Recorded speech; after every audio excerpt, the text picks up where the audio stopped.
இந்த வீடியோ வந்து morning 6:00 shoot பண்ணுறேன். கொஞ்சம் இருட்டாக இருக்கும் பார்த்துக்கங்க.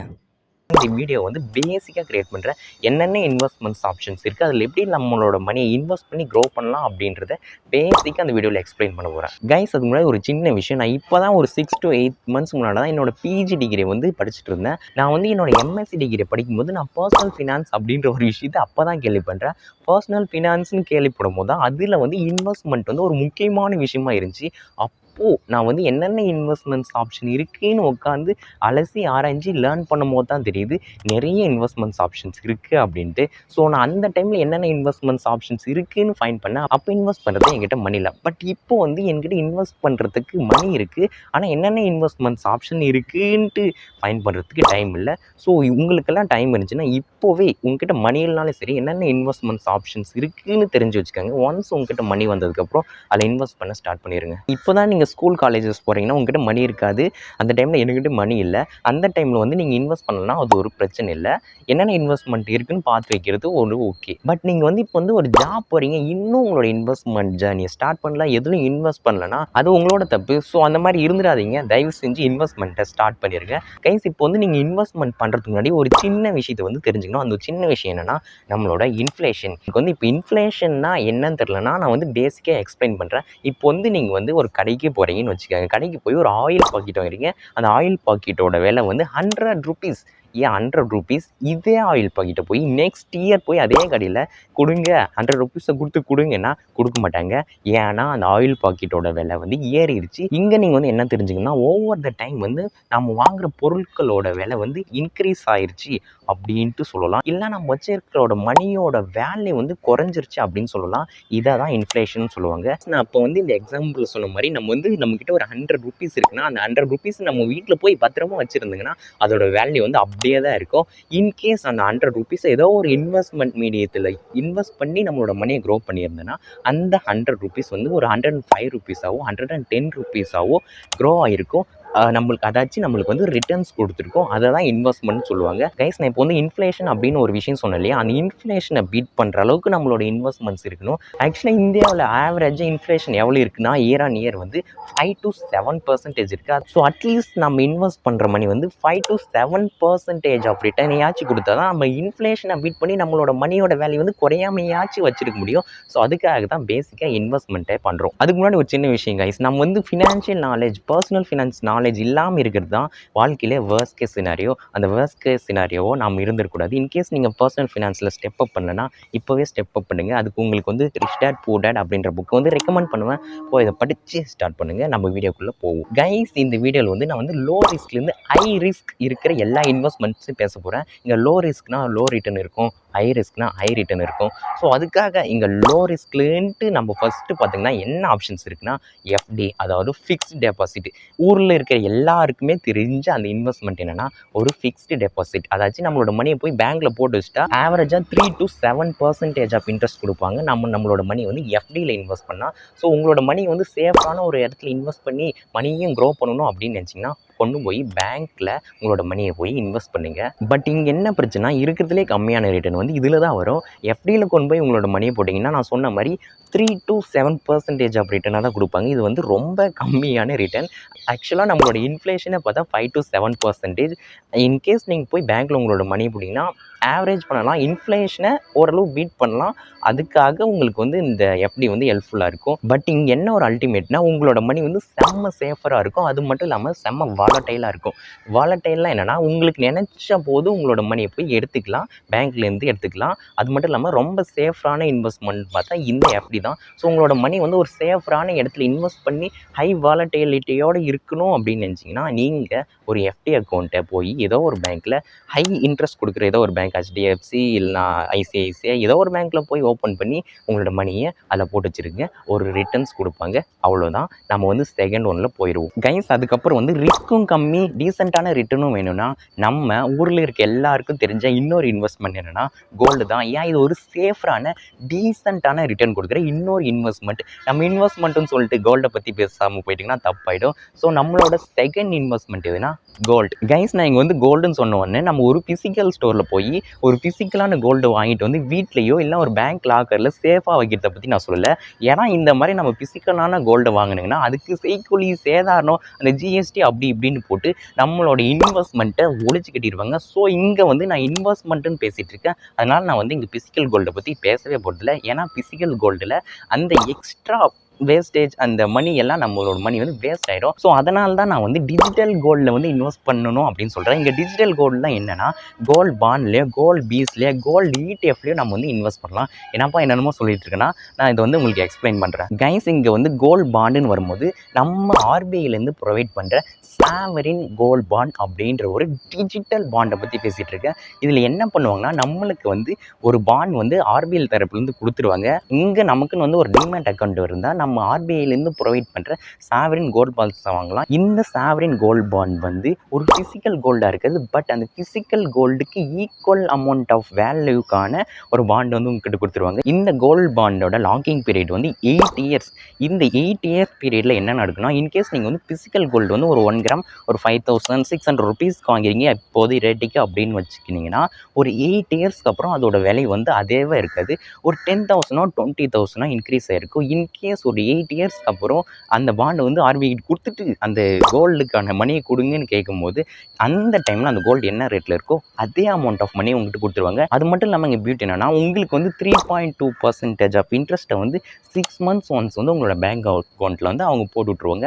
இதுதான் பியூட்டி. உங்களுக்கு அந்த கோல்டுக்கான இன்ட்ரெஸ்ட்டும் அந்த 6 months ஒன்ஸும் வந்துடும். அது மட்டும் இல்லாமல் அந்த கடைசியில் எடுக்கிறீங்க இல்லையா, அந்த டைமில் வந்து அந்த கோல்டுக்கான முழு அமௌண்ட்டையும் எடுத்து உங்ககிட்டே கொடுத்துருவாங்க. ஸோ இதுதான் இந்த சாவரின் கோல்டு பாண்ட் அப்படின்னு சொல்லுவாங்க. இந்த மாதிரி செய்யறதுனால நம்மளோட ஃபுல் இன்வெஸ்ட்மெண்ட்டும் வந்து கோல்டுலேயே இருக்கும். இங்கே செய்கூலி சேதாரம் ஜிஎஸ்டி இதெல்லாம் நினச்சி நம்ம வந்து வரி பண்ண தேவையில்லை. நம்மளோட ஃபுல் இன்வெஸ்ட்டுமே வந்து கோல்ட்லேயே இருக்கும். இந்த கோல்டு நீங்கள் வாங்கினா உங்களுக்குன்னு ஒரு டிமேட் அக்கௌண்ட் இருக்கணும். டிமேட் அக்கௌண்ட் பண்ணுறது ஒரு ரொம்ப ஈஸியான விஷயம்.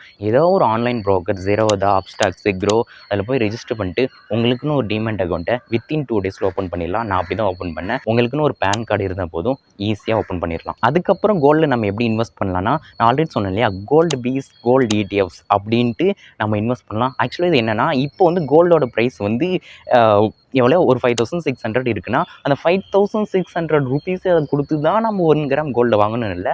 நம்ம வந்து மில்லிகிராம் கணக்கில் கூட கோல்டை வாங்கலாம். அதாச்சும் இன்றைக்கி ரேட்டில் 1 மில்லிகிராம் ஆஃப் கோல்டு எவ்வளோ ஒரு 40 ருபீஸோ 50 ருபீஸோ 60 ருபீஸ்க்கோ ட்ரேட் ஆகிட்டு இருக்குன்னா அந்த அமௌண்ட்டை கொடுத்து அதே ரேட்டுக்கு 1 கிராம் ஆஃப் கோல்டு கூட நம்ம வாங்கி கோல்டு இடிஎஃப்ஓவோ கோல்டு பீஸாவோ நம்ம வந்து நம்ம இன்வெஸ்ட்மெண்ட்டை பண்ணலாம். இங்கே பியூட்டி என்னென்னா, இந்த கோல்டு இடிஎஃப் இந்த கோல்டு பீஸ்க்கு வந்து ரொம்ப வாலட்டைலாக இருக்குது. அதாச்சும் அந்த மணி வந்து நம்ம எப்போ வேணால் எடுத்துக்கலாம். அந்த சாவரின் கோல்டு மாதிரி லாக்கிங் பீரியட் இதில் இல்லை. இந்த இடத்துல என்னென்னா, நம்ம வந்து பிசிக்கல் கோல்டாக இருக்குது. அந்த பிசிக்கல் கோல்டோட வேல்யூவில் வந்து ரியல் டைமாக அந்த கோல்டு வந்து ஆன்லைனில் ட்ரேட் ஆகிட்டு இருக்கும். அதாச்சும் ஒரு ஸ்டாக் மாதிரி ஆன்லைனில் ட்ரேட் ஆகிட்டு இருக்கும். அந்த ட்ரேட் ஆகிட்டு இருக்க கோல்டை தான் நம்ம மில்லிகிராம் கணக்கில் வாங்கி நம்ம அக்குமுலேட் பண்ணலாம். இதை வந்து நிறைய பேங்க்ஸில் வந்து ப்ரொவைட் பண்ணுவாங்க. HDFC, அடுத்தது கோட்டாக், அப்படி இப்படி நிறைய பேங்க்கில் அவங்க கோல்டு பீஸாகவே ப்ரொவைட் பண்ணுவாங்க. அவங்ககிட்டேருந்து நீங்கள் ஒரு டிமேட் அக்கௌண்ட் இருந்தால் இதையும் வாங்கி அக்குமுலேட் பண்ணிகிட்டே வரலாம். இதுவும் ஒரு சேஃபான இன்வெஸ்ட்மெண்ட் தான். கைஸ், அடுத்த இன்வெஸ்ட்மெண்ட் வந்து என்னோட ரொம்ப ஃபேவரட். என்னோட மோஸ்ட் ஆஃப் மணியை வந்து இதில் தான் இன்வெஸ்ட் பண்ணுவேன். ஏன்னா இதுலேருந்து ரொம்ப கம்மி ரிட்டர்ன்லேருந்து ரொம்ப ஹையாக நினச்சே பார்க்க முடியாத அளவுக்கு ஹையான ரிட்டர்னையும் கொடுக்கும். அதே சமயம் வந்து ரொம்ப லோவாக நம்மக்கிட்ட இருக்கிற மணியை ரொம்ப லோவாக கூட பண்ணி விட்டுரும். அந்த ஒரு இன்வெஸ்ட்மெண்ட் என்னென்னா ஸ்டாக் மார்க்கெட்.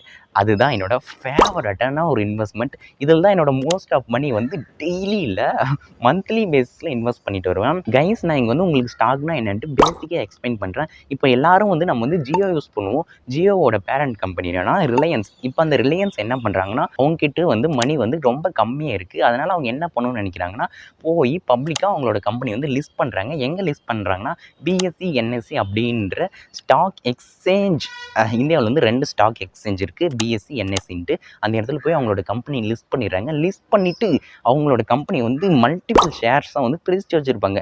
அந்த பிரித்து வச்ச ஷேர்ஸ் வந்து நம்ம வந்து பை பண்ணிக்கலாம். அதுதான் ஸ்டாக்னு சொல்லுவாங்க. இந்த மாதிரி அவங்க கொடுத்த அந்த பப்ளிக் ஸ்டாக்லேருந்து நம்ம வந்து ஒரு பர்சன்டேஜ் ஆஃப் ஷேரை வந்து நம்ம வாங்கிக்கலாம். இது வந்து ஒரு ஷேராக வாங்கலாம், 10 ஷேராக வாங்கலாம், எத்தனை ஷேராக வேணால் நீங்கள் வாங்கிக்கலாம். இந்த மாதிரி அவங்களோட ஷேரை வாங்கிட்டீங்கன்னா அந்த கம்பெனியில் நீங்களும் ஒன் ஆஃப் த பார்ட்னர் அப்படின்ற கணக்குகள் தான் வரும். இந்த மாதிரி எக்கச்சக்கமான கம்பெனிஸ் வந்து அவங்களோட கம்பெனி வந்து பப்ளிக்காக லிஸ்ட் பண்ணியிருப்பாங்க. அப்படி பப்ளிக்காக லிஸ்ட் பண்ண கம்பெனியை வந்து நம்ம வந்து ஷேர்ஸாக பை பண்ணிக்கலாம். இப்போ வந்து அவங்க வந்து காசு இல்லாமல் மட்டும்தான் போய் பப்ளிக்காக லிஸ்ட் பண்ணணுமா இல்லை, கவர்மெண்ட்டே வந்து ஒரு சில கம்பெனி வந்து கண்டிப்பாக நீங்கள் வந்து பப்ளிக்காக உங்களோட கம்பெனி லிஸ்ட் பண்ணியிருக்கணும், ஷேர் வந்து கொடுத்துருக்கணும் அப்படின்ட்டு சொல்லியிருப்பாங்க. ஸோ அந்த ரீசனால் கூட வந்து அவங்க வந்து பப்ளிக்காக லிஸ்ட் பண்ணி வச்சுருக்காங்க அவங்களோட கம்பெனியை. இங்கே வந்து ஸ்டாக்னு பார்த்தா 2 டைப் ஆஃப் ஸ்டாக் இருக்குங்க. ஒன்று வந்து டிவிடெண்ட் கொடுக்குற ஸ்டாக்ஸ், இன்னொன்று வந்து டிவிடெண்டே கொடுக்க மாட்டோம்பா, அந்த மாதிரி நானே வச்சுக்குவேன் அப்படின்ற ஸ்டாக்ஸ் 2 இருக்குது. இங்கே வந்து டிவிடெண்ட் கொடுக்குற கம்பெனின்னா எக்ஸாம்பிள் வந்து நீங்கள் ஒரு ஸ்டாக் வாங்குறீங்க, எக்ஸாம்பிள் வந்து ஐடிசி ஸ்டாக்ஸை வாங்குறீங்க அப்படின்னு வச்சுப்போம். இங்கே வந்து அவங்க என்ன பண்ணுவாங்கன்னா 6 மந்த்ஸ் ஒன்ஸோ 1 இயர்க்கு ஒன்ஸோ வந்து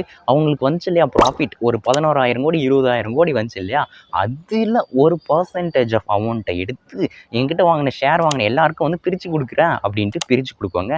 அதுதான் டிவிடெண்ட். இந்த மாதிரி நீங்கள் வந்து டிவிடெண்ட் பே பண்ணுற கம்பெனியாக பார்த்து கூட வாங்கி நீங்கள் வந்து இன்வெஸ்ட் பண்ணலாம். உங்களுக்கு வந்து 6 மந்த்ஸ் ஒன்ஸோ 1 இயர் ஒன்ஸோ இல்லை 3 டைம்ஸோ 4 டைம்ஸோ உங்களுக்கு வந்து டிவிடெண்டாகவும் பே பண்ணுவாங்க. சரி, இப்போ வந்து டிவிடெண்ட் கொடுக்காத கம்பெனி வாங்கினா எனக்கு எப்படி லாபம் வரும், வந்து டிவிடெண்டே கொடுக்கலையே அப்படின்னு கேட்டிங்கன்னா, இப்போ வந்து ஒரு எக்ஸாம்பிள்லேருந்து நான் சொல்கிறேன். இப்போ வந்து நீங்கள் வந்து ஐடிசி அப்படின்ற கம்பெனி வந்து ஒரு 300 ரூபீஸ்க்கு வாங்குறீங்க.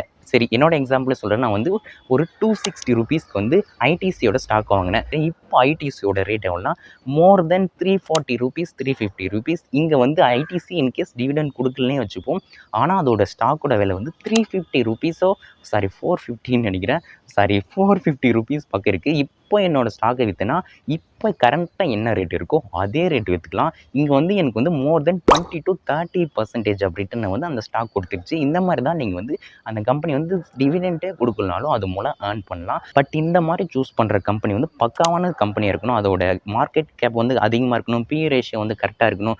அது மாதிரி எல்லா விஷயத்தையும் அனலைஸ் பண்ணி தான் ஒரு கம்பெனியில் ஒரு இண்டிவிஜுவல் ஸ்டாக்கில் வந்து நம்ம வந்து இன்வெஸ்ட் பண்ணணும். இன்கேஸ் இதெல்லாம் என்னன்னு தெரிலனா போய் யூடியூப்பில் ஸ்டாக் மார்க்கெட்னு சர்ச் பண்ணுங்கள், அதோட பேசிக்ஸ் எல்லாம் வரும். அதுக்கப்புறம் PE ரேஷியோனா என்ன, மார்க்கெட் கேப்னா என்ன, அதோட ஃபேஸ் வேல்யூனா என்ன அப்படின்ட்டு எல்லா வேல்யூவும் நீங்கள் தெரிஞ்சுக்கங்க. அது தெரிஞ்சிச்சின்னா உங்களுக்கு இன்ட்ரெஸ்ட் ஆயிடும். அதுக்கப்புறம் எந்த கம்பெனி நல்ல கம்பெனியை தோந்தோ அதை பிக் பண்ணி அதில் இன்வெஸ்ட் பண்ணுங்கள், நல்லா அனலைஸ் பண்ணதுக்கப்புறம். இங்கே நான் வந்து எப்படி ஒரு ஸ்டாக்கை பிக் பண்ணுவேன்னா, நான் மட்டும் இல்லை, மோஸ்ட் ஆஃப் பீப்புள் எப்படி பிக் பண்ணுவாங்கன்னா, இப்போ ஒரு கம்பெனி ஒரு நல்ல ஃபண்டமெண்டலாக நல்ல ஸ்ட்ராங்காக ஒரு கம்பெனி இருக்குது, ஆனால் அந்த கம்பெனி ஏதோ ஒரு ரீசனால் இப்போ வந்து ஃபால் ஆகிட்டு இருக்குது அப்படின்னா அந்த கம்பெனி ரொம்ப டிப்பில் இருக்கும். அந்த மாதிரி டிப்பில் இருக்கும்போது என்னோட மணி எதுவுமே அந்த ஸ்டாக்கில் இன்வெஸ்ட் பண்ணிடுவேன். அதாச்சும் அந்த கம்பெனி வந்து 52 வீக் வந்து லோவில் இருக்கும்போது அந்த கம்பெனியில் கொண்டு போய் இன்வெஸ்ட் பண்ணிடுவேன். இன்கேஸ் அந்த கம்பெனி வந்து ஏதோ ஒரு சடனான ரீசனால் ஃபால் ஆச்சு இல்லையா, அதெல்லாம் ஃபிக்ஸ் ஆகி மறுபடியும் நார்மலான ஸ்டேஜுக்கு போச்சுன்னா அது வந்து பக்காவான ரேட்டுக்கு போகும். அந்த ரேட்டில் நம்ம வந்து மேபி வித்துடலாம், இல்லை லாங் டேர்மில் இன்வெஸ்ட் பண்ணலாம். இங்கே பார்த்தா நான் வந்து மோஸ்ட்லி என்னோட ஸ்டாக் எதுவுமே வைக்க மாட்டேன். நான் வந்து ஒரு லாங் டேர்ம் இன்வெஸ்டர். இந்த ஒரு விஷயத்தை உங்களுக்கு சொல்ல மறந்துட்டேன், சொல்கிறேன் பாருங்கள். அதாச்சும் ஸ்டாக் மார்க்கெட்னு வந்தால் 2 விஷயம் இருக்குங்க. ஒரு பக்கம் ட்ரேடிங் இருக்கும், ஒரு பக்கம் இன்வெஸ்ட்மெண்ட் இருக்கும். நான் எப்பயுமே ட்ரேடிங்கை வந்து ட்ரை கூட பண்ணதில்லை, ஏன்னா எனக்கு ட்ரேடிங் இன்ட்ரெஸ்ட் இல்லை, ட்ரேடிங் பிடிக்காது. ஆக்சுவலாக ஸ்டாக் மார்க்கெட்டோட ஓப்பனிங் டைம் பார்த்தா மார்னிங் 9 o'clockலேருந்து ஈவினிங் 3:30 வரை இருக்கும். இந்த மார்னிங் 9:30 to ஈவினிங் 3:30க்குள்ளே நம்ம ஒரு ஸ்டாக்கை வந்து வாங்கி அந்த டைம்குள்ளேயே நம்ம வந்து ரிட்டர்ன் செல்லும் பண்ணியாகணும்.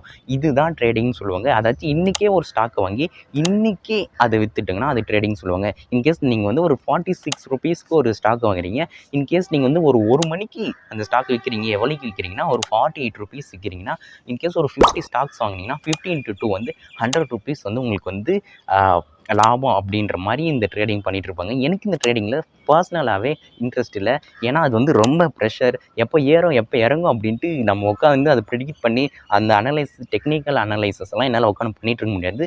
அது நம்ம வந்து கூலாக இன்வெஸ்ட் பண்ணணும். அதுக்காக தான் நான் வந்து லாங் டேர்ம் இன்வெஸ்ட்மெண்ட்டை சொல்கிறேன். அதுக்காக தான் நல்ல ஃபண்டமெண்டலாக ஸ்ட்ராங்காக இருக்கிற கம்பெனியில் வந்து இன்வெஸ்ட் பண்ணி விட்டுறோம். அது ஒரு 5 வருஷத்துக்கு அப்புறமோ 10 வருஷத்துக்கு அப்புறமோ ஒரு நல்ல ரிட்டர்னை கொடுக்க போகுது, அந்த ரிட்டர்ன் எடுத்துகிட்டு நம்ம போகலாம். இங்கே ஸ்டாக் மார்க்கெட்டில் ரொம்ப முக்கியமான விஷயம் என்னென்னா, நம்மளோட போர்ட்ஃபோலியோ அப்படின்ட்டு ஒன்று கிரியேட் பண்ணுவோம். என்னமோ சொல்கிறேன்னு நினைக்காதீங்க. போர்ட்ஃபோலியோ நம்மளுக்காக ஒன்று கிரியேட் பண்ணுவோம். அந்த போர்ட்ஃபோலியோ வந்து டைவர்சிஃபை பண்ணணும். அதாச்சும் ஃபினான்ஸ் செக்டரில் ஒரு 4 ஸ்டாக்கு, ஐடி செக்டரில் ஒரு 4 ஸ்டாக்கு, ஃபார்மா செக்டரில் ஒரு 4 ஸ்டாக்கு, ஏரோநாட்டிக்ஸ் செக்ஷனில் ஒரு 4 ஸ்டாக் அப்படின்ட்டு டைவர்சிஃபை பண்ணி நம்மளோட போர்ட்ஃபோலியோ வச்சுக்கணும். இன்கேஸ் ஏதோ ஒரு செக்ஷன் வந்து ஃபாலோ ஆகுது, இன்கேஸ் வந்து ஃபினான்ஸ் செக்ஷன் வந்து பயங்கரமாக ஃபாலோ ஆகுது, பேங்க்லாம் வேறு லெவலில் ஃபாலோ ஆகிட்டு இருக்குன்னா, நம்ம ஏதோ இன்னொன்று ஃபார்மா செக்டரில் இன்வெஸ்ட் பண்ணியிருந்தோன்னா அந்த செக்டர் வந்து அந்த டைமில் பூமாக இருந்துச்சுன்னா நம்ம ஓவரால் போர்ட்ஃபோலியோ வந்து நஷ்டத்தில் போகாமல் ஈடு கட்டிடும். இதனால தான் நம்மளோட போர்ட்ஃபோலியோ வந்து டைவர்சிஃபை பண்ணி இன்வெஸ்ட் பண்ணணும் அப்படின்னு சொல்லுவாங்க. இது ஒரு நல்ல கான்செப்ட். இதை எக்ஸ்பிளைன் பண்ணால் இந்த வீடியோ வந்து எங்கேயோ போயிடும். ஸோ இப்படி தான் நம்ம வந்து டிப்பிக்கலாக ஸ்டாக் மார்க்கெட்டில் வந்து இன்வெஸ்ட் பண்ணுவோம். இந்த இடத்துல வந்து ஸ்டாக் மார்க்கெட்டுன்றது வந்து ரொம்ப ரிஸ்கியான ஒரு இன்வெஸ்ட்மெண்ட்டும் கூட, ஆனால் அதிகமான ரிட்டர்ன் கொடுக்குற ஒரு இன்வெஸ்ட்மெண்ட்டும் கூட. இங்கே வந்து என்னோட எக்ஸாம்பிளை வச்சு உங்களுக்கு வந்து ஒரு விஷயத்தை எக்ஸ்பிளைன் பண்ணிடுறேன். இங்கே வந்து எனக்கு வந்து ஸ்டாக் மார்க்கெட்டுக்கு வந்து எப்படி ஹை ரிட்டர்ன்ஸ் கொடுத்துருந்துச்சுன்னா, நான் ஆல்ரெடி சொன்ன மாதிரி நான் ஐடிஸை வந்து ஒரு 260 360 வாங்கினேன். கரெக்டான ஞாபகம் இல்லை. இப்போது அதோட ப்ரைஸ் வந்து நியர் 450 ருபீஸ் இருக்குது. இன்கேஸ் இப்போ நான் அந்த ஸ்டாக் விற்றுனா எனக்கு ரிட்டர்ன் வந்து மோர் தென் 20% கொடுத்துருச்சு. ஸோ இங்கே வந்து எனக்கு வந்து வித்தின் 1 இயரில் ஹியூஜ் ரிட்டர்னை கொடுத்துருக்கு இந்த ஸ்டாக் மார்க்கெட். அதே சமயம் நான் இன்ஃபோசிஸை வந்து 1500 ருபீஸ் வாங்கினேன். அது இப்போ வந்து 1300 400 ருபீஸ்லேயே வந்து ட்ரேட் ஆகிட்டு இருக்கு. இங்கே வந்து என்னோட இன்வெஸ்ட் பண்ண மணி வந்து கம்மி தான் இருக்குது. அதுக்காக இன்ஃபோசிஸ் வந்து மேலே போகாது அப்படின்ட்டு நான் சொல்லலை. அது எப்படியும் மேலே போகும். அதை நான் பார்த்து தான் கரெக்டாக தான் இன்வெஸ்ட் பண்ணேன். ஸோ இந்த மாதிரி தான் வந்து ஸ்டாக் மார்க்கெட் வந்து ரொம்ப ரிஸ்கியான விஷயம். ஹை ரிட்டர்ன்ஸை கொடுக்கும். நீங்கள் போட்ட ரிட்டர்ன்ஸ் வந்து எடுத்துட்டும் போயிடும். அதனால் கரெக்டான கம்பெனியில் கரெக்டான ஸ்டாக்கை பிக் பண்ணி அதில் இன்வெஸ்ட் பண்ணுங்கள் கைஸ். அதுக்கப்புறம் ஒரு இன்வெஸ்ட்மெண்ட்ஸ்னு பார்த்தா பாண்ட்ஸ். நான் இதுவரை ட்ரை பண்ணாத ஒரு இன்வெஸ்ட்மெண்ட்னு பார்த்தா பாண்ட்ஸ் தான். அதாச்சும் இது வந்து ரொம்ப சிம்பிளாக எக்ஸ்பிளைன் பண்ணுறேன். இதில் வந்து எனக்கு வந்து அவ்வளோ நாலேஜ் இல்லை. இதுவரையும் நான் பாண்ட்ஸ்லாம் எதுவும் பையும் பண்ணதில்லை. ஆக்சுவலாக இங்கே என்னென்னா கவர்மெண்ட்டோ இல்லை ப்ரைவேட்டோ ஒரு கம்பெனியோ இருக்குன்னா அவங்க என்ன பண்ணுவாங்கன்னா, அவங்ககிட்ட இப்போ மணி இல்லை, ஏதோ ஒரு பெரிய ப்ராஜெக்ட்லாம் ஒர்க் பண்ணிட்டு இருக்காங்க, ஆனால் அவங்ககிட்ட மணி இல்லைன்னா அவங்க வந்து ஒரு பாண்ட்ஸ் தான் ரிலீஸ் பண்ணுவாங்க. அந்த பாண்ட்ஸை வந்து நம்ம பை பண்ணிட்டிங்கன்னா அந்த பாண்ட்ஸ் வந்து மந்த்லி இல்லை இயர்லி வந்து ஒரு சர்டன் அமௌண்ட் ஆஃப் இன்ட்ரெஸ்ட்டை நமக்கு கொடுத்துருவாங்க. ஆனால் இந்த பாண்ட்ஸுக்குன்னு பார்த்தா ஒரு லாக்கிங் பீரியட் இருக்கும். இத்தனை வருஷம் வந்து நீ வச்சுக்க, ஒரு 10 வருஷம் வச்சுக்க, அது ஒவ்வொரு வருஷத்துக்கும் உனக்கு வந்து இன்ட்ரெஸ்ட்டும் கொடுத்துட்றேன், கடைசியில் அந்த எவ்வளோ மணி கொடுத்து அதை எடுத்து உனக்கிட்டையும் கொடுத்துட்றேன் அப்படின்றது தான் இங்கே பாண்டு. இங்கே வந்து கவர்மெண்ட்டும் வந்து ஒரு சில பாண்ட்ஸை ப்ரொவைட் பண்ணுவாங்க, ப்ரைவேட் ஒரு சில கம்பெனிஸும் வந்து பாண்ட்ஸை ப்ரொவைட் பண்ணுவாங்க. கரெக்டான பாண்டை சூஸ் பண்ணி நீங்கள் இன்வெஸ்ட் பண்ணிங்கன்னா இதுலேருந்து வர ரிட்டர்ன் வந்து எஃப்டி கோல்டுலேருந்து வரதை வர டீசெண்டான அமௌண்ட் ஆஃப் ரிட்டர்னை கொடுக்கும். அதாவது ஒரு 8 to 10% ஆஃப் ரிட்டர்னை வந்து இந்த பாண்ட்ஸ் கொடுக்கும். இதில் எனக்கு வந்து அவ்வளோ நாலேஜ் இல்லை, ஆனால் இது மோஸ்ட் ஆஃப் பீப்புள் வந்து இன்வெஸ்ட் பண்ணுற ஒன் ஆஃப் த நார்மலான ஒரு இன்வெஸ்ட்மெண்ட் ஆப்ஷன். ஆக்சுவலாக இந்த பணக்காரங்க, இந்த மில்லியனர்லாம் என்ன பண்ணுவாங்கன்னா, அவங்களோட மணி எடுத்து போய் பேங்க்கில் போட மாட்டாங்க, இந்த மாதிரி பாண்ட்ஸாக பார்த்து வாங்கி வச்சுக்குவாங்க. ஏன்னா இதுலேருந்து வர ரிட்டர்ன் வந்து ரொம்ப டீசெண்டாக இருக்கும். அவங்ககிட்ட ஒரு 10 lakh 1 crore இருக்குன்னா அதுக்கு கரெக்டான ஒரு பாண்டாக பார்த்து நல்ல ரிட்டர்ன் கொடுக்குற பாண்டாக பார்த்து வாங்கி வச்சுருவாங்க. அவங்கக்கிட்ட மணி வந்து க்ரோ ஆகிட்டே இருக்கும் இந்த பாண்ட்ஸில் இன்வெஸ்ட் பண்ணுறது மூலமாக. ஏன் என்கிட்ட இப்போ பாண்ட்ஸில் இன்வெஸ்ட் பண்ணுற அளவுக்குலாம் மணி இல்லை, பட் இது ஒன் ஆஃப் த சேஃபரான இன்வெஸ்ட்மெண்ட்ஸ் ஆப்ஷன்ன்றதுனால அதையும் இங்கே இன்க்ளூட் பண்ணுறேன். அது மட்டும் இல்லாமல் இதுலேருந்து வர ரிட்டர்ன்ஸும் டீசெண்டாக இருக்குது கைஸ். அடுத்த ஒரு இன்வெஸ்ட்மெண்ட்ஸ் ஆப்ஷன் பார்த்தா நம்மளுக்கு எல்லாருக்கும் மோஸ்ட்லி தெரிஞ்சிருக்க வாய்ப்பு இருக்குது. அது என்னென்னா அந்த மியூச்சுவல் ஃபண்ட் தான். அதாச்சும் நம்ம வந்து டிவிலலாம் உட்காந்து மூவி ஏதோ பார்த்துட்ருக்கோம். எக்ஸாம்பிள் சன் டிவியில் உட்காந்து ஜெயிலர் மூவி பார்த்துட்டு இருந்தா அப்போ என்ன ஆட் போட்டாங்கன்னா, உங்களோட மணி வந்து மியூச்சுவல் ஃபண்டில் இன்வெஸ்ட் பண்ணுங்கள், நல்ல ரிட்டர்ன்ஸ் கொடுக்கும் அப்படின்ட்டு ஒரு ஆடை போட்டிருந்தாங்க. அதாச்சும் நம்ம பார்ப்போம் இல்லையா, இந்த மியூச்சுவல் ஃபண்ட்ஸ்லாம் இன்வெஸ்ட் பண்ணுங்கள், இது வந்து சந்தை அபாயங்களுக்கு உட்பட்டது, அது இன்வெஸ்ட் பண்ணுறதுக்கு முன்னாடி அந்த டாக்குமெண்ட்ஸ்லாம் படிச்சுட்டு போடுங்க அப்படின்ட்டு என்ன ஆட் போடுவாங்க இல்லையா, அதுதான் இந்த மியூச்சுவல் ஃபண்ட். என்ன எக்ஸாம்பிள் சொல்லிட்டு இருக்கேன், உங்களோட மணி வந்து மியூச்சுவல் ஃபண்டில் இன்வெஸ்ட் பண்ணி கூட உங்களோட மணி வந்து க்ரோ பண்ணலாம். பண்ணி கூட இல்லை, இதில் தான் மோஸ்ட் ஆஃப் பீப்புள் வந்து இன்வெஸ்ட் பண்ணி அவங்களோட மணி வந்து க்ரோ பண்ணுவாங்க. ஆக்சுவலாக மியூச்சுவல் ஃபண்டும் வந்து ஒரு ரிஸ்கியான இன்வெஸ்ட்மெண்ட் தான். நான் கூட மியூச்சுவல் ஃபண்ட்னாலே என்னன்னு தெரியாதுலேருந்து இப்போ மியூச்சுவல் ஃபண்டில் இன்வெஸ்ட் பண்ணுற அளவுக்கு ஓரளவு டீசெண்டாக வந்துட்டேன். இப்போ தான் நான் வந்து எஸ்ஐபி மூலமாக என்னோட மணியை வந்து மியூச்சுவல் ஃபண்டில் இன்வெஸ்ட் பண்ணிகிட்ருக்கேன். அதாச்சும் எவ்வளோனா மந்த்லி ஒரு 600 ருபீஸ் வந்து மியூச்சுவல் ஃபண்டில் இன்வெஸ்ட் பண்ணிகிட்ருக்கேன். நான் டைரெக்டாக இங்கே மியூச்சுவல் ஃபண்டில் ஒன் ஆஃப் த மியூச்சுவல் ஃபண்டில் வந்து நான் இன்வெஸ்ட் பண்ணிகிட்ருக்கேன். அது சொல்கிறேன் உங்களுக்கு கைஸ். உங்களுக்கு வந்து எஸ்ஐபினா என்னன்னு தெரியல, சொல்லணும்னா நான் சொல்கிறேன். இப்போ வந்து பெரிய இன்வெஸ்டர், பெரிய பணக்காரங்கலாம் என்ன பண்ணுவோம்னா, அவங்ககிட்ட வந்து லேக்ஸில் க்ரோரில் மணி இருக்கும். அந்த மணி எடுத்துகிட்டு போய் டைரெக்டாக லம்சமாக ஒரு இடத்துல இன்வெஸ்ட் பண்ணிடுவாங்க. ஸ்டாக்ஸ்லேயோ, கோல்ட்லேயோ, பாண்ட்லேயோ, இந்த மாதிரி மியூச்சுவல் ஃபண்ட்லேயோ லம்சமாக இன்வெஸ்ட் பண்ணுவாங்க. ஆனால் நம்மள மாதிரி மணி இல்லாத மக்கள், மணி கொஞ்சமாக இருக்கிற மக்கள்லாம் என்ன பண்ணுவாங்கன்னா, மந்த்லி எஸ்ஐபி மூலமாகவோ, எஸ்ஐபினா சிஸ்டமேட்டிக் இன்வெஸ்ட்மெண்ட் பிளான்னு நினைக்கிறேன், கரெக்டாக அது பேர் தெரியல. அந்த மாதிரி எஸ்ஐபி மூலமாக இன்வெஸ்ட் பண்ணி நம்மளோட மணியை க்ரோ பண்ணுவாங்க. இங்கே வந்து நம்ம வந்து மந்த்லி ஒரு 500 ரூபியோ, 1000 ரூபியோ, 5000 ரூபியோ வந்து சிஸ்டமேட்டிக்காக இன்வெஸ்ட் பண்ணி நம்ம க்ரோ பண்ணுவோம். ஓவர் த டைம் வந்து அதோட வேல்யூ வந்து க்ரோ ஆகிட்டு இருக்கும். அதை தான் எஸ்ஐபின்னு சொல்லுவாங்க. ஆக்சுவலாக கைஸ், என்னோட மணி வந்து யாராச்சும் இன்வெஸ்ட் பண்ணி என்னோட மணியை வந்து க்ரோ பண்ணணும் அப்படின்னு நினைக்கிற நபரா நீங்கள்? அப்படின்னா உங்களுக்கு மியூச்சுவல் ஃபண்ட்ஸ் வந்து பர்ஃபெக்டாக சூட் ஆகும் அப்படின்னு நினைக்கிறேன். உட்காந்து என்னென்ன இன்வெஸ்ட்மெண்ட்ஸ் ஆப்ஷன் இருக்குது, அதில் எப்படி இன்வெஸ்ட் பண்ணி மணிலாம் க்ரோ பண்ணணும் அப்படின்ட்டு பார்த்து எனக்குலாம் டைம் இல்லை அப்படின்னு நினச்சிங்கன்னா, நீங்கள் உங்களோட மணி வந்து மியூச்சுவல் ஃபண்ட்ஸில் இன்வெஸ்ட் பண்ணலாம். அதாச்சும் இந்த மியூச்சுவல் ஃபண்ட்ஸில் என்ன பண்ணுவாங்கன்னா, உங்களுக்காக ஒரு ஃபண்ட் மேனேஜர் போய் உட்காந்துக்கிட்டு என்னென்ன இன்வெஸ்ட்மெண்ட்ஸ் ஆப்ஷன்ஸ்லாம் இருக்கோ அது எல்லா இன்வெஸ்ட்மெண்ட்ஸ் ஆப்ஷனையும் தேடி பிடிச்சி எடுத்து பெஸ்ட்டாக எது இருக்கோ அதில் உங்களோட மணி வந்து இன்வெஸ்ட் பண்ணுவாங்க. அதாச்சும் டைவர்சிஃபை பண்ணி இன்வெஸ்ட் பண்ணுவாங்க. உங்களோட மணியை போய் எந்தெந்த இடத்துலலாம் இன்வெஸ்ட் பண்ணி க்ரோ பண்ண முடியும்னு நினைக்கிறாங்களோ அந்தந்த இடத்துலலாம் உங்களோட மணி வந்து டைவர்சிஃபை பண்ணி இன்வெஸ்ட் பண்ணுவாங்க. ஒரு 10,000 ரூபீஸ் கொடுக்குறீங்கன்னா அந்த மணி வந்து டைவர்சிஃபை பண்ணிடுவாங்க. 5,000 ரூபீஸ் வந்து ஸ்டாக்ஸு, ஒரு 2,000 ரூபீஸ் வந்து கோல்டு, ஒரு 1000 ரூபீ வந்து ரியல் எஸ்டேட் அப்படின்ட்டு உங்களோட மணியை டைவர்சிஃபை பண்ணி இன்வெஸ்ட் பண்ணுவாங்க.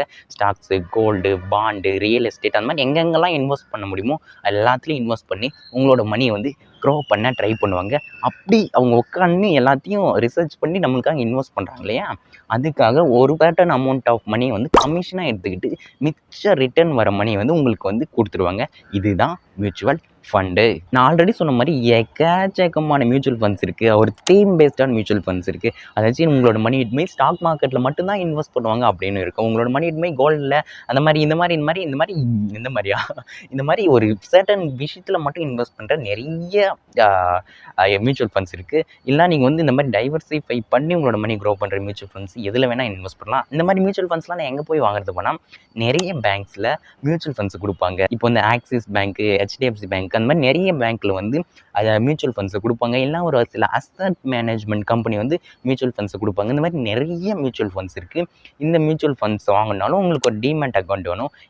நீங்கள் வந்து அப்படியும் வாங்கலாம். பட் நான் டிமேட் அக்கௌண்ட்டில் வாங்குறது வந்து ப்ரிஃபர் பண்ணுவேன். ஏன்னா நம்ம உட்காந்து டேப்பில் ஒரு டிமேட் அக்கௌண்ட் ஓப்பன் பண்ணி அந்த டிமேட் அக்கௌண்ட்டில் நம்மளோட ஸ்டாக்ஸு, நம்மளோட சாவரின் கோல்ட் பாண்டு, நம்மளோட மியூச்சுவல் ஃபண்ட்ஸ் எல்லாத்தையும் நம்ம வந்து மேனேஜ் பண்ணிக்கலாம். நம்ம போய் உட்காந்து எல்லாத்தையும் என்னென்னு குழப்ப தேவையில்ல, ஒரே இடத்துல எல்லாத்துலேயும் மேனேஜ் பண்ணிக்கலான்றதுனால தான் டிமேட் அக்கௌண்ட்டில் மியூச்சுவல் ஃபண்ட்ஸை போடுங்க அப்படின்ட்டு சொல்லலாம். கைஸ், அதுக்கப்புறம் ஒரு இன்வெஸ்ட்மெண்ட்ஸ் ஆப்ஷன் என்னென்னா இண்டெக்ஸ் ஃபண்டு. இண்டெக்ஸ் ஃபண்ட்னா என்னன்னு தெரியலனா இதுவும் ஒரு மியூச்சுவல் ஃபண்டே தான். ஆக்சுவலாக அங்கே வந்து நிறைய இண்டெக்ஸ் ஃபண்ட்ஸ் இருக்குங்க. அதில் பாப்புலரானதுன்னு பார்த்தா நிஃப்டி 50 இண்டெக்ஸ் ஃபண்ட். அதாச்சும் நம்ம ஸ்டாக் மார்க்கெட் இருக்கு இல்லையா, அந்த ஸ்டாக் மார்க்கெட்லேயே டாப் 50 கம்பெனிஸை தான் நிஃப்டி 50 அந்த இண்டெக்ஸில் வந்து இண்டெக்ஸ் பண்ணி வச்சுருப்பாங்க. அந்த இண்டெக்ஸில் உங்களோட மணியை எடுத்துகிட்டு போய் கண்ணை மூணு அதில் என்ன கம்பெனி இருக்கோ அந்த கம்பெனியில் இன்வெஸ்ட் பண்ணிடுவாங்க. அப்படி இன்வெஸ்ட் பண்ணால் அந்த கம்பெனி வந்து க்ரோ ஆச்சுன்னா நம்மளுக்கு வந்து ஒரு சர்டன் அமௌண்ட் ஆஃப் மணி வந்து ரிட்டர்னாக கிடைக்கும். ஆவரேஜாக ஹிஸ்டாரிக்கலாக அது எவ்வளோ ரிட்டர்ன் கொடுத்துருக்குன்னா 10 to 16% ஆஃப் ரிட்டர்னை கொடுத்துருக்கு. அதனால தான் உங்களுக்கு வந்து எதில் இன்வெஸ்ட் பண்ணுறது, நான் உட்காந்து என்ன ஸ்டாக்ஸை பிக் பண்ணணும், அதை பண்ணணும் அப்படின்ட்டு எந்த ஒரு நாலேஜ் இல்லை, டைம் இல்லைன்னா உங்களோட மணி எடுத்துகிட்டு போய் கண்ணை முன்னு என்ன மாதிரி இண்டெக்ஸ் ஃபண்டில் இன்வெஸ்ட் பண்ணிடுங்க. இதுலேயும் நீங்கள் வந்து எஸ்ஐபி மூலமாக சிஸ்டமேட்டிக்காக இன்வெஸ்ட் பண்ணலாம். மந்த்லி வந்து ஒரு 500 ரூபீஸ்லேருந்தே ஸ்டார்ட் பண்ணலாம். இதுக்கு உங்களுக்கு ஒரு டிமெட் அக்கௌண்ட் தான் தேவை. ஒரு நல்ல ஒரு இண்டெக்ஸ் ஃபண்டை சூஸ் பண்ணி அதில் நீங்கள் இன்வெஸ்ட் பண்ணுங்கள். வேணா சொல்லுங்கள், டெடிக்கேட்டடான வீடியோ கூட நான் போடுறேன். ஏன்னா அதில் கொஞ்சம் ரிசர்ச்லாம் பண்ணி வச்சுருக்கேன். இந்த இண்டெக்ஸ் ஃபண்டை வந்து பாப்புலரான அசட் மேனேஜ்மெண்ட் கம்பெனிஸ், பேங்க்ஸ் அவங்களாம் ப்ரொவைட் பண்ணுவாங்க. நம்ம அவங்கக்கிட்ட போய் தேடி ஒரு நல்ல ரிட்டர்ன் கொடுக்குற ஒரு இண்டெக்ஸ் ஃபண்டில் இன்வெஸ்ட் பண்ணலாம். எந்த இண்டெக்ஸ் ஃபண்டில் இன்வெஸ்ட் பண்ணாலும் ரிட்டர்ன்ஸ் வந்து மோர் ஆர் லெஸ் வந்து சேமாக தான் இருக்கும். ஸோ அதை பற்றி பிரச்சனை இல்லை. இங்கே வந்து நிறைய இண்டெக்ஸ் ஃபண்ட் இருக்குது. UTI, நிப்பான், HDFC, அதுக்கப்புறம் நேவி, இந்த மாதிரி எக்கச்சக்கமான இண்டெக்ஸ் ஃபண்ட் இருக்குது. ஒன்ஸ் நீங்கள் ஒரு டிமெட் அக்கௌண்ட் ஓப்பன் பண்ணி எந்த இண்டெக்ஸ் ஃபண்டில் நல்ல ரிட்டர்ன் கொடுத்துருக்கோ அதை தேடி அதை இன்வெஸ்ட் பண்ணுங்கள். So simple. ஓகே கைஸ், எனக்கு தெரிஞ்ச எல்லா இன்வெஸ்ட்மெண்ட்டையும் நான் இன்வெஸ்ட் பண்ணிட்டு இருக்க எல்லா இன்வெஸ்ட்மெண்ட் ஆப்ஷனையும் சொல்லிட்டேன். இது மட்டும்தான் இருக்கானா? கண்டிப்பாக கிடையாது. இன்னும் எக்கச்சக்கமான இன்வெஸ்ட்மெண்ட்ஸ் ஆப்ஷன் இருக்குது. அதில் எல்லாத்துலேயும் நான் இன்னும் இன்வெஸ்ட் பண்ண ஸ்டார்ட் பண்ணல. அதனால தான் நான் வந்து வந்து உங்களுக்கு சொல்ல ஆரம்பிக்கல. இன்கேஸ் நான் இன்வெஸ்ட் பண்ண ஸ்டார்ட் பண்ணால் அதையும் உங்களுக்கு அப்டேட் பண்ணுறேன். பட் நீங்கள் அதுவரை வெயிட் பண்ண தேவையில்ல. என்னென்ன இன்வெஸ்ட்மெண்ட்ஸ் ஆப்ஷன் இன்னும் இருக்குன்ட்டு ஃபர்தராக நீங்கள் சர்ச் பண்ணி அதுலேயும் இன்வெஸ்ட் பண்ணலாம். நீங்கள் இன்வெஸ்ட்மெண்ட்ஸ் ஆப்ஷன் பார்த்தா ரியல் எஸ்டேட்டில் இன்வெஸ்ட் பண்ணுவாங்க, இல்லை கவர்மெண்ட்டோட ஒரு சில ஸ்கீம்ஸில் பிபிஎஃப் ஸ்கீமு, பிஎஃப் ஸ்கீமு அந்த மாதிரி இன்வெஸ்ட் பண்ணுவாங்க, இல்லை போஸ்ட் ஆஃபீஸ் ஸ்கீம் அப்படின்ட்டு நிறைய ஸ்கீம்ஸ் இருக்குது. அதுலேயும் இன்வெஸ்ட் பண்ணுவாங்க. 10 இயர்ஸ்க்கோ 15 இயர்ஸ் இந்த மாதிரி எக்கச்சக்கமான இன்வெஸ்ட்மெண்ட்ஸ் ஆப்ஷன் ஃபர்தராக இருக்குது. இன்ட்ரெஸ்ட் இருந்தால் அதெல்லாம் ஃபர்தராக செக் பண்ணி நீங்கள் வந்து அதில் இன்வெஸ்ட் பண்ணலாம். அதில் எனக்கு அவ்வளவோ நாலேஜில் நான் இன்வெஸ்ட்டும் பண்ணல. ஏன்னா என்னோட மோஸ்ட் ஆஃப் இன்வெஸ்ட்மெண்ட்டை வந்து நான் இப்போ சொன்னேன் இல்லையா, அதுலேயே முடிச்சிடுவேன். இந்த இன்வெஸ்ட்மெண்ட் வந்து ஒவ்வொருத்தருக்கும் ரொம்ப டிஃப்ரெண்ட்டாக இருக்கும். நான் இன்வெஸ்ட் பண்ணுற ஒரு விஷயத்தில் உங்களால் இன்வெஸ்ட் பண்ண முடியாது. ஒரு ரிச் பர்சன் இன்வெஸ்ட் பண்ணுற ஒரு விஷயத்தில் என்னால் இன்வெஸ்ட் பண்ண முடியாது. இது வந்து உங்ககிட்ட இருக்கிற மணி நீங்கள் எவ்வளோ ரிஸ்க் எடுக்க ரெடியாக இருக்காங்க அப்படின்றத பொறுத்து ரொம்ப டிஃப்ரெண்ட் ஆகும். நான் ஆல்ரெடி சொன்ன மாதிரி உங்களோட மணி வந்து டைவர்சிஃபை பண்ணி கொஞ்சம் கோல்டில், கொஞ்சம் பாண்டில், கொஞ்சம் ஸ்டாக்ஸில், கொஞ்சம் மியூச்சுவல் ஃபண்ட்ஸில் அந்த மாதிரி உங்களோட மணியை டைவர்சிஃபை பண்ணி இன்வெஸ்ட் பண்ணிங்கன்னா ஒரு நல்ல ரிட்டர்ன் ஓவர் த டைம் கொடுக்கும். இதுக்காக தான் நம்ம வந்து இன்வெஸ்ட் பண்ணுறோம், இன்ஃப்ளேஷனையும் பீட் பண்ணுறோம். கைஸ், நான் ஆல்ரெடி சொன்ன மாதிரி எனக்கு தெரிஞ்ச எல்லா இன்வெஸ்ட்மெண்ட்டையும் சொல்லிட்டேன். இந்த வீடியோ பிடிச்சிருந்துச்சுன்னா தயவு செஞ்சு வீடியோ பார்க்குறது மட்டும் இல்லாமல் லைக் கொடுங்க.